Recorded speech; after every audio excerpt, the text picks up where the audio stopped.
Et salut tout le monde, petite vidéo assez courte. Aujourd'hui je voulais vous faire en fait un dossier sur les refabrications, mais j'ai vu que c'était trop compliqué. Enfin pas vraiment compliqué à faire, mais c'est que ça dépend vraiment de l'endroit où c'est fabriqué, mais plus que ça encore, ça dépend du fabricant, de la personne qui l'a faite. Et voilà, je ne peux même pas conseiller de vous dire acheter des refabrications homologuées européens, parce que la plupart du temps c'est des petits ateliers qui refont de la pièce. Donc voilà, donc c'est vraiment... pour trouver une refabrication, c'est vraiment du bouche à oreille, savoir. L'idéal est de visiter l'atelier. Enfin bref, moi je vais vous parler de la refabrication du phare Lucas. Alors déjà, sur la BSA, alors sur les motos anglaises, ce phare-là existe en plusieurs dimensions. Je crois le 6 pouces, le 6,5, le 7, le 8 et peut-être le 9. J'ai pas fait gaffe, j'ai commandé un 7 pouces au lieu d'un 6,5 pouces. C'est pour ça que j'ai dû retourner le bouton du contacteur pour pouvoir redresser mon phare et le mettre droit. Bon, ça déguise un peu, mais bon, en fait c'est un phare que j'ai... Donc c'est une refabrication fabriquée en Inde que j'ai commandé directement là-bas puisque je l'ai eu pour 73 €, le prix exact va s'afficher juste ici, frais de port compris. Alors mon avis... Je m'étais renseigné avant, j'ai eu deux avis. On m'a dit c'est de la grosse bouse et on m'a dit ah ouais si c'est génial, ça dépanne. Moi ce que je veux vous dire, c'est que à niveau esthétique, d'abord esthétique, à 1 mètre, le phare il paraît correct. Et quand on regarde de près à 10 cm,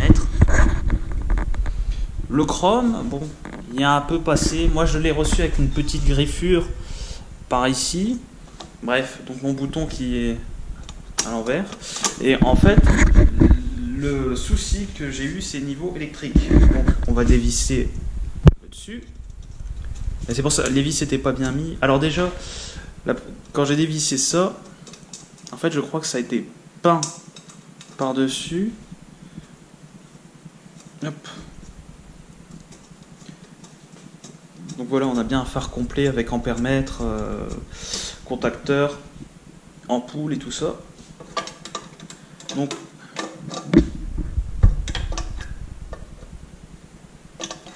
voilà. Donc ça, c'est mon système bricolé. En fait, j'ai dû mettre une ampoule H4 à l'intérieur parce que sinon, quand je l'ai reçu, c'était équipé de ce système-là, avec une ampoule comme celle-ci. Et en fait, dans l'idée, on a deux plots qui se baladent, hein, donc pour plein phare et position. Et en fait, pour aligner les deux plots sur l'ampoule, c'était trop... En fait, le truc il bouge trop à l'intérieur. Bon, l'ampoule H4, elle va très bien. J'en ai trouvé, on en trouve en 6 volts, 35 watts. Et voilà. Donc le contacteur, il a l'air de bonne qualité. L'ampèremètre, je ne sais pas. À savoir que c'est un ampèremètre indien. Lucas, donc la marque qui fait toutes les bobines, produit encore l'ampèremètre. À savoir que l'ampèremètre coûte, je crois, dans les 80 €. On peut acheter un meilleur contacteur aussi pour 100 €. Et en fait, si je voulais vraiment remonter un beau phare tel que l'origine, alors à savoir que cette partie-là du phare n'est pas refabriquée, on va dire, en qualité origine. Donc si je voulais, ce que je peux faire idéalement, c'est de garder cette base et de racheter tout, mais bon, ça c'est quelque chose qu'on peut faire petit à petit. Moi dans l'idée c'est que ça marche sans qu'il y ait de court-circuit. Donc voilà. Donc est-ce que je conseillerais d'acheter la refabrication d'un phare Lucas? Moi je l'ai acheté parce que j'avais pas l'ancien phare, j'avais un phare moto bécane, mais je pense que si on a gardé l'ancien phare et qu'on peut récupérer quelques pièces dessus, bon, ça dépanne, ça fait le travail, on va dire. Voilà. Prochaine vidéo sera un peu plus longue parce que je vais vous parler des pneus, comment les choisir et exactement déjà comment démonter aussi ces pneus, démonter ces roues quand on n'a pas une béquille qui permet de basculer la moto et ce qu'il y a aussi à faire quand on démonte une roue. Voilà. Et ben c'est tout et à plus pour de nouvelles aventures.